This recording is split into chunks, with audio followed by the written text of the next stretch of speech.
Here's a Beyond the Pitch podcast quick hit from the WVSA Digital Network.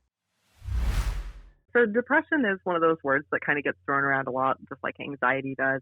In a clinical sense, when we're talking about depression, there are kinds of different combinations of symptoms that make up different kinds of types of depression. But most commonly when we're talking about depression, what we're really talking about is major depressive disorder from a clinical standpoint. And what that requires is that the individual has experienced kind of this depressed mood, this hopelessness, kind of all the symptoms that go along with it for at least 2 weeks, nearly every day, if not every day, and that it's not resolved with rest.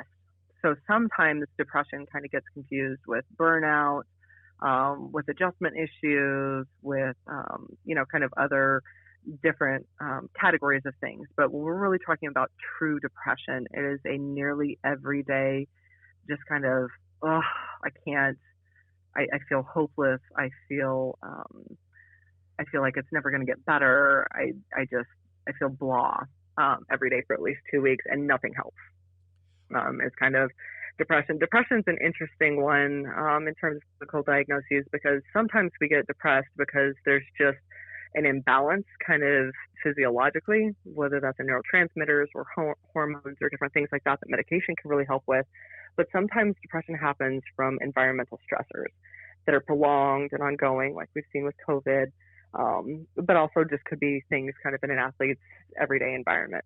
Maybe that's scheduling issues or classes or ongoing relationship issues or things like that are just really overwhelming the system in a way that kind of leads to this belief system that, I just can't engage.